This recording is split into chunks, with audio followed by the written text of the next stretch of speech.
I'm Maryann Lesert, an English professor who teaches writing based on the environment and sustainability. And we're here today with our diversity series speaker, Mary Pipher.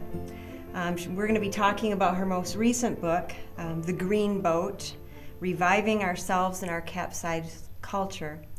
But Mary's no stranger to books that, to borrow another one of her titles, operate on the idea of writing to make a difference. So a lot of people might know your title, Reviving Ophelia. That's right. That's my first published book, and this is now the 9th. Wonderful. Yeah. So 9 books into writing to make a difference. Yeah. Yeah. Yeah. All right. So I thought I'd use your book to kind of work through, I guess, a pattern that we've been talking about is absolutely necessary. Your work toward transcendent coping and going through some stages. So I wondered, I really enjoyed in your book how you mentioned some subtle but urgent kind of things you were feeling in the masses. And you mentioned a couple great words, a great acceleration, where our society and culture was churning and turning. And then I believe the term comes from Joanna Macy, the great turning. Right. So can you talk about that undercurrent and that feeling? And well, to stay with Joanna Macy's language a minute, she said right now all over the world there's 3 big stories. One of them is the great unraveling, which is basically things are falling apart. Another one is business as usual, which implies nothing major is happening. Things are going on as they always have. And the other one she calls the great turning, which is underneath whatever sort of stale and not very true stories that most of us read about and hear, our national stories, our media stories, is a really interesting story about consciousness changing all over the world and about enormous numbers of people all over the world in their own communities doing things to really transform their own consciousness and change their relationship with Mother Earth. So that's one set of phrases that you're mentioning. The great acceleration, another phrase for it that's simpler is the great speed up. Right. Just has to do with the fact that all of a sudden our technological advances, the advances in the global communication system, have become so accelerated that our human capacities and our cultural capacities and our institutional capacities, for that matter, are unable to respond to them in adaptive ways. I say in The Green Boat somewhere that we have Neolithic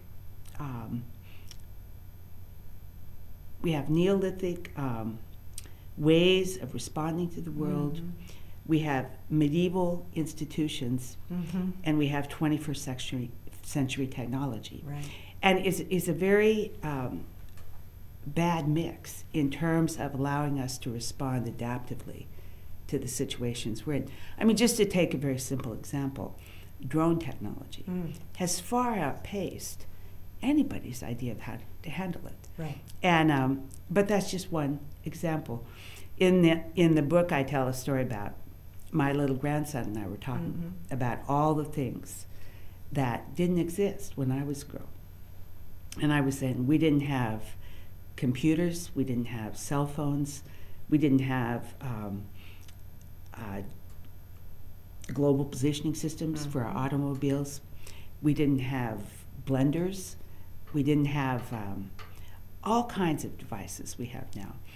And he looked at me at one point and he goes, "Nana, did you have apples when you were a girl?" Because it seemed like, how could we have even lived with all the things that we didn't have at that time? Right. Nice. The effect on people, though, is very interesting because even though the culture has accelerated so rapidly, basically human nature hasn't changed at all. Right. And our needs as people are probably essentially the same as they were 100,000 years ago. We like to be loved, we like to be respected, we like to be connected, We like to have useful work to do and feel useful in our group. We like to have fun. Mm-hmm. And so our basic human needs, we still have all those needs, but we have them in all of a sudden an environment that makes it very, very hard for us to meet those needs. Exactly. So there's so much more stress in the world, and people are so much more, our own biorhythms have sped up. Most people, I think, feel rushed a lot of the time. Mm-hmm. Rushed, stressed, fatigued, multitasking to the point they're a little bit scattered. Right. One of the reasons I think that yoga has become so popular, or mindfulness, is all of these activities that actually help us slow down and reconnect with our bodies and with our emotions are very appealing to people in a time when we're constantly being sped up by the world around us. Right. Yeah. Sometimes I think the technologies that we enjoy have us deluded into thinking we can work or live at the speed of thought. You know, we can send an email or send a text at the speed of thought, but real change and real work doesn't happen at that speed. So we set up this impossible framework. You know, it's interesting. I just read a quote yesterday from someone who said, "Soon it will be only the very wealthy who can afford to not be plugged in all the time." Right. And isn't that already starting to be the case, that wealthier people are finding places they can go far away where they can't turn on their devices. Right. But most people have work and lives where they're constantly monitoring devices. Exactly. So in honoring the process that your book charts, I wanted to do a quick couple of readings and talk to you about some of the things that I really grabbed onto in I guess parallel experience. Sure. So I'm going to read just a really short passage about I guess part of it's despair, but also part of it is what I struggle with as an instructor who puts in front of me what a lot of environmental groups and writers or people who are talking about climate change and our future worry about, is we put in front of our students sometimes what we joke of as the first 9 chapters of doom and gloom, and then there's chapter 10 that says, here's what we're going to do about it. Exactly. You know, so a little bit on that process that you shared with us, your personal journey, before we look at the activism. I think that's really important. I don't like speakers like that. Do you, that give you all the doom and gloom and then say, I wish I could talk about solutions, but we're out of time. Or they say something very pallid, like, try to recycle or ride your bicycle After all more. That doom and gloom. And you're thinking, how can my riding my bicycle more actually save the world? Right. Well, so Maryann, you're asking me about what it was that woke me up to action and the transformative experience. It was a few summers ago. I think it was the summer in 2010, actually, when we had a just very odd summer. It was hotter than it had ever been all over the world, hottest May, June, July in the history of the world. And then in July, we had these torrential rains, rains unlike anything anyone had seen in Nebraska. 100-year rains, right? Yeah. And meanwhile, I was reading Bill McKibben's book, Earth, spelled Eaarth, in which he argues that the planet we're living on is no longer Earth, the planet we remember. It's already a new planet, influenced by so many man-made climate changes. And he really talks through the implications of all these changes, not only on the environment, but on money and on the way communities are organized, and so on. And it's a very dismal book to read. He's a wonderful writer. He's a positive man, but where he really just lays out the science, it's a very, very dark book. So afterwards, I just could hardly move. I was in such despair, and I couldn't think about anything else. I'd go out with my friends. I'd try to think of a way to bring up this book, and I knew they didn't want to hear it. In fact, that is one of the really interesting things. This topic is so taboo. It's like there's no appropriate place to talk about it. You shouldn't talk about it in places where there might be political differences. You shouldn't talk about it to children because you don't want to frighten them. You certainly don't talk about it at a dinner party because we're supposed to be having fun and not bumming people out. I realized I couldn't even talk about it with my closest friends. And that actually was about as dispiriting as the fact the topic was bothering me, that there was no real vehicles of communication between people to deal with this. So my grandkids came to visit, and we're picking raspberries, and we're having all the kind of fun we have in the summer, going swimming. And I just kept thinking, what is the world going to be like for them? We take such good care of them in terms of every little bug bite, every little, we check the toothpaste they buy to make sure they don't have harmful agents. And yet, what kind of world are we leaving these beautiful children to cope with? So this despair was very enervating for me, and I've never been able to tolerate despair for more than 1 or 2 days. I'm just not wired that way. And the way I always move out of despair is I figure out a way to go to work. Action has always been my antidote to despair. And so a friend of mine about that time, named Brad, came over. He's a young guy with a ponytail. He helps me prune trees and do some real heavy garden work I can't do alone anymore. And we got talking about Earth. And he said, well, let's have some people over and form a group and start to do stuff. So we had a meeting in my living room, and it was Brad and me and a couple of his friends and a couple of my friends.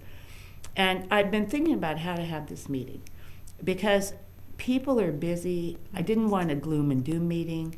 I wanted people to come back. So I didn't want this meeting where we all sat around and go, yeah, this is really terrible. Isn't the world falling apart? And so I decided I'm buying a couple bottles of good French wine. I'm cooking a really good meal. And we're going to briefly talk about what we know is going on in this state. And we're going to plan an action. Every time we have a meeting, let's plan an action. So we had a great time. We had a great dinner. Everybody liked each other.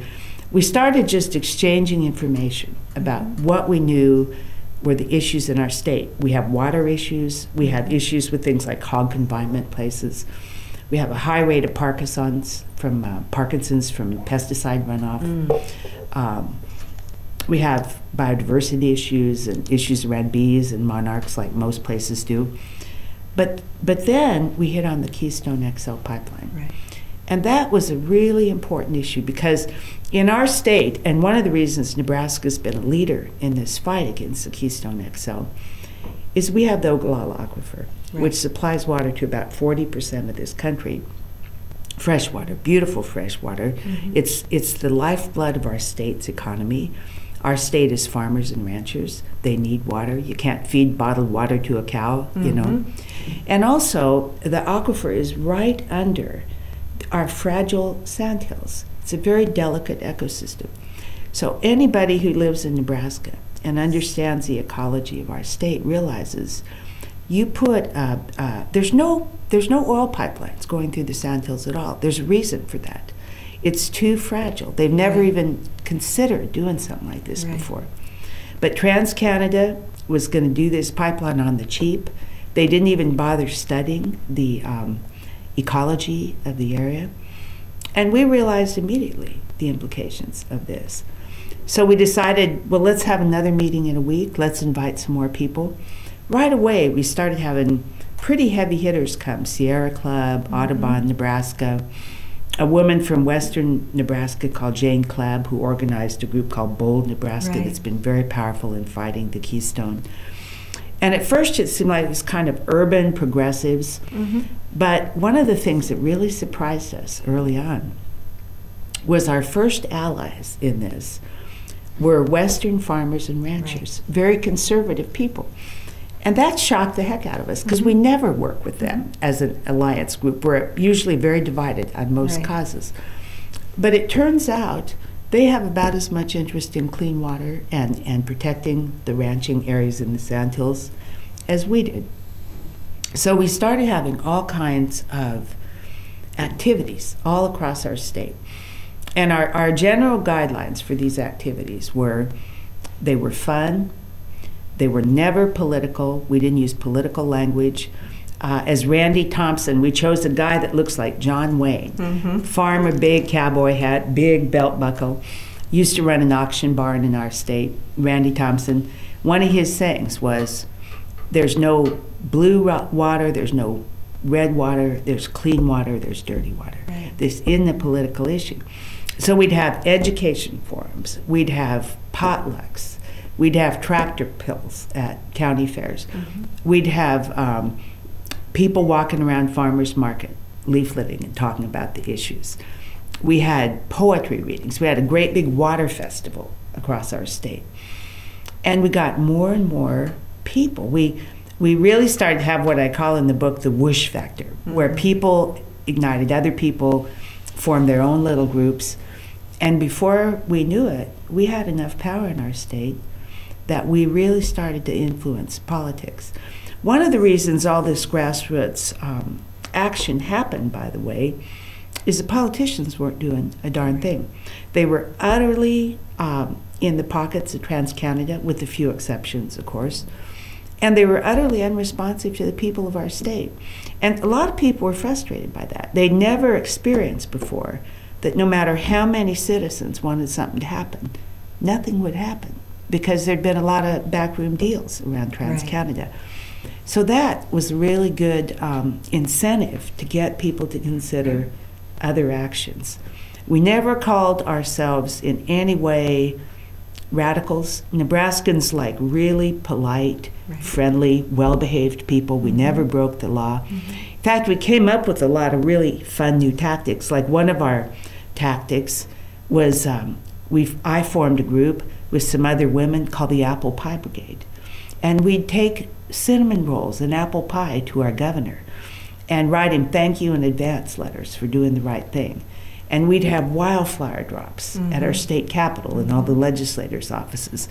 And nobody quite knew what to do with this, because it was all kind of a new kind of activism that people weren't used to. But it was a lot of fun, and we had a lot of really big changes in our state as a result of this activity. We're still meeting, by the way. It's not over. But good. Yeah, it's not over, is it? There's a lot of parallels with our state in that story. I heard them in the book. I'm hearing them now. The concern for water. I mean, obviously in Michigan, we're a couple of peninsulas surrounded by the Great Lakes. So people here consider water sacred, really, part of us, of course. But also what we could probably call the great extraction, these unconventional, bigger, more brutal, more across all areas methods of getting oil and gas out of the ground. So the tar sands, the new pipelines, fracking, horizontal hydraulic fracturing. There's been a lot of citizen action here in Michigan too, and as we've watched the Keystone XL fight, there's been a lot of, like the Michigan Coalition Against Tar Sands, work to educate the public about pipeline that would have just as many, if not more, miles in the state of Michigan alone. Kind of a triangle of pipelines that are planned and being built now. Yes. So dealing with all of that, one of the things I thought was really important in your book was there is that phase of taking in the information that we have to go through, and in some ways spending some time with our anguish and despair, and then turning it into action. And I think what was important in the book for me is when I looked at your action, as you spoke of, it really was about sustaining, I guess, that kind of idea that community and relationship can overpower these things that seem so huge and so imminent. So there were a couple of things in the meetings that I noticed that you wrote about that I think are supremely important, and that is community, locally, finding your people. But also I heard music and art and references to the carrying and I guess the carrying capacity of our creative spirit all the way through your work. Right. Well, first of all, one of the things that's very important about a group is that, in my opinion, it's pretty important to have kind of by invitation only groups. So you end up working with people you like. Right. Otherwise, what can happen is a couple difficult customers, DCs, can come in and just sabotage a group. Right. So we were pretty careful. Now, anybody can come to our group one time and observe it, because we'll say, well, why don't you come to our group, see how we do it, then you can form your own group. But we've been pretty careful that we get people in this group that are positive and that are going to work one way or another.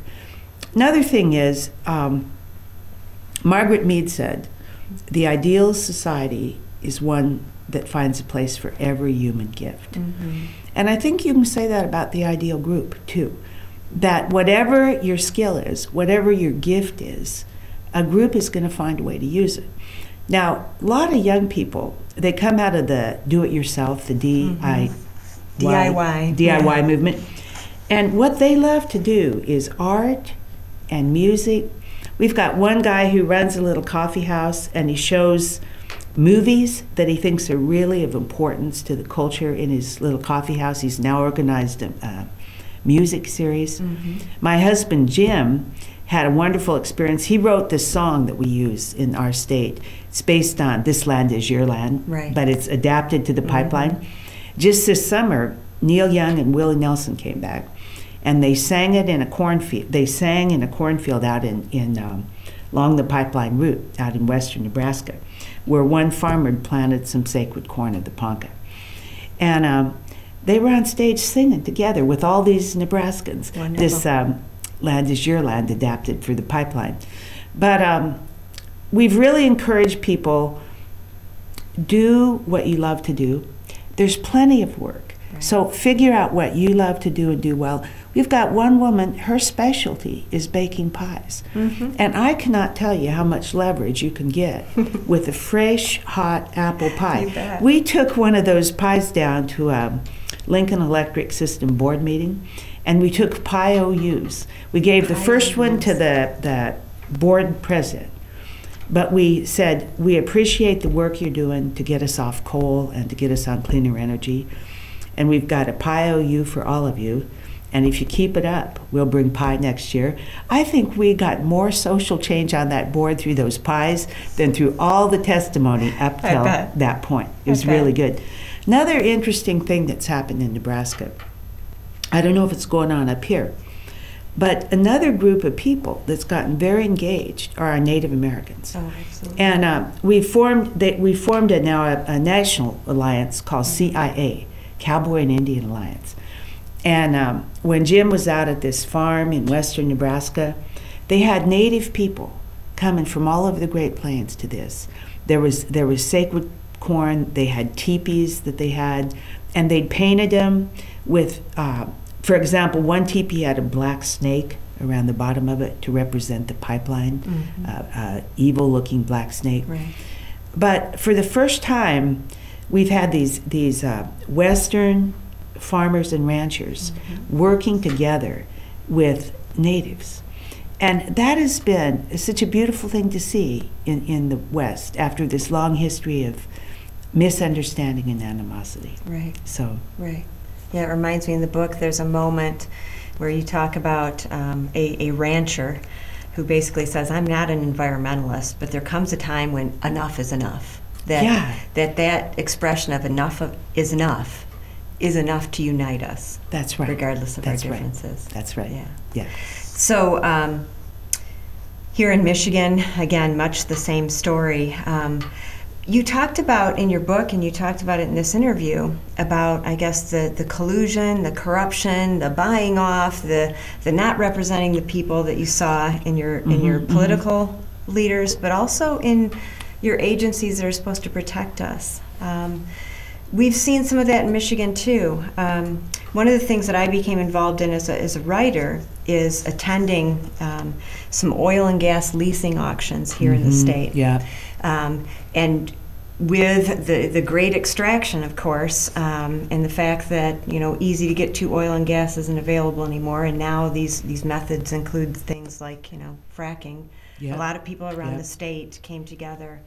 And I watched at those protests, a series of 3 of them every 6 months. The processes, the industry surveys land. I'm sure you're familiar. nominates it for auction, and then it goes up for auction. And I watched, 15 protesters rise at the first auction in the middle of it. I watched 40 or 50 the second auction. By the third, I watched 100, in which half of the audience had been cleared in the first hour by armed conservation officers. I know. So even in the face of that, it's interesting that you and others, myself included, we continue to have faith that the grassroots groups, that is the answer. That even in the face of that kind of, I guess you can only describe as collusion, this seeming like they're going on a story that we can't stop, that the grassroots effort is it. Well, I think one of the things that happens, in these little state legislatures is they are not used to strong citizen revolt and to citizens going, you're not accountable to us, you're not doing what you... And for example, in Nebraska, we don't have any pipeline regulations. We didn't at the time we began. Right. There was a manual. Our Randy Thompson, our great iconic leader, made a point. One time he dropped a comb on the barber dropped a comb when he was getting his hair cut. And he picked it up and put it in a container and got out a new comb. And Randy goes, you can use that comb, it's fine with me. And the barber goes, I'd lose my license if I use that comb. He said, we've got 22 pages of rules that if we break as a barber, we lose our life. At that time, we did not have one rule about pipelines in our state, not one rule. We still do not have one rule about fracking in our state. Right.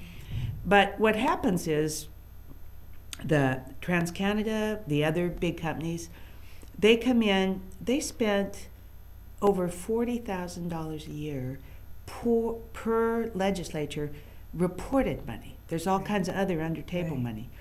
Our governor and our attorney general both had class action suits against him for taking money.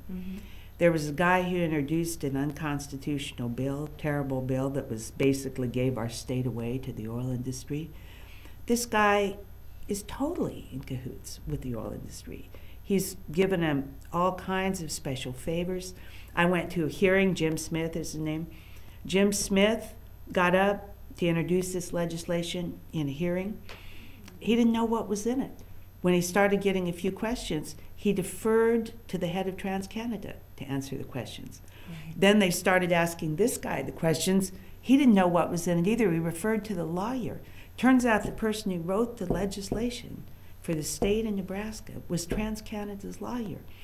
Now, every single person in that room, there were probably 200 people in there, got up to protest this law as unconstitutional, harmful to our state, illicit process. And you know what? Our legislature ended up passing that law. So we really have seen from things like that how corrupt things can be. On the other hand, we've seen the opposite side of that. Because at some point, our governor felt so much pressure that he called a special legislative session to deal with rules about pipelines. Now, he didn't want to do it. He didn't have any intention of rules getting passed. But he felt like he had to do something because there were people marching around the governor's mansion, people booing when TransCanada came up on the Jumbotron at our football games. He realized the state was turning against him. Now, the interesting thing, so he calls a special session. He doesn't introduce any legislation. Never in the history of the state has a governor called a special session but not introduced legislation. So then it's the legislators' problem. TransCanada is watching them to see what they're going to do. So guess what they do? They pass a law that the governor has to make the decision. It's just a crazy little hot potato game. But if you want to know how things work in this country, try to change them. And try to change them if they involve big international fossil fuel companies. And you really start seeing how things work. But the good thing about this is they can only work that way if ordinary citizens don't understand how they work. And as soon as we really start catching on and showing up at these hearings and filing class action suits, we've still got a class action suit underway that may be the ultimate thing that stops this pipeline. We've come up with all kinds of different ways to stop this pipeline. And one of them just might work. Right. You know? Right. Something's going to work. I think so. Right. It reminds me a lot of ways when you think about the small group, the place-based, the community, building those ties that really matter. A writer and environmental ethicist named Kathleen Dean Moore, she was interviewed once, and she coined the phrase, the ecology of love. And she talks about the obligation to place, and then the people of your place, and the spirit of the place, and the history of the place is probably perhaps the only thing that's big enough to go against those bigger, placeless systems. Those systems That's that beautiful. go everywhere. And I'll give you another example of that. Martin Luther King, beloved community. The beloved community was what allowed those brave young marchers in the South to get out of buses knowing they were going to get clubbed. But this phrase, we both are interested in this concept, you know. And this phrase actually goes back to, there's a phrase of Durkheim, Emile Durkheim, collective effervescence. And that is the joy you feel when you're with people sharing a common cause. And I would have to say our group, over this 5 years we've worked together now, we've really grown to love each other. Right. And it's a different kind of love than I've experienced in any other place, because we don't say much about it. You know, we hug each other and compliment the food and joke around a lot. Right. But we all realize that we are invested in a cause we would give our lives for, and that we'll help each other. We'll do what we have to support each other. Now, people can do things as individuals. Right. They can write letters. They can form all kinds of educational opportunities for themselves. They can do their own private kind of actions, and they should, and those are great. On the other hand, I think if we really want to change this country, the way to do it is start a group. And you know the easiest way in the world to start a group, say you only have one friend and you don't even have a place to hold a group, go to a coffee shop. Right. Buy a cup of tea or a cup of coffee and sit for an hour and talk about what you're going to do in your town to make things better. You've got a group. Right. That's all it takes is two people and a cup of tea, and you've got a group going. Yeah. Yeah. Well, I really appreciate you taking this time for the interview, and I know that there are a lot of anticipating listeners that are going to hear your diversity series lecture tonight. And I just wanted to say I appreciate that message of resilience of spirit, the creativity, sustaining maybe not a revolution, maybe it's more accurate to say an evolution. So thanks for being here. Thank you very much. I enjoyed our interview.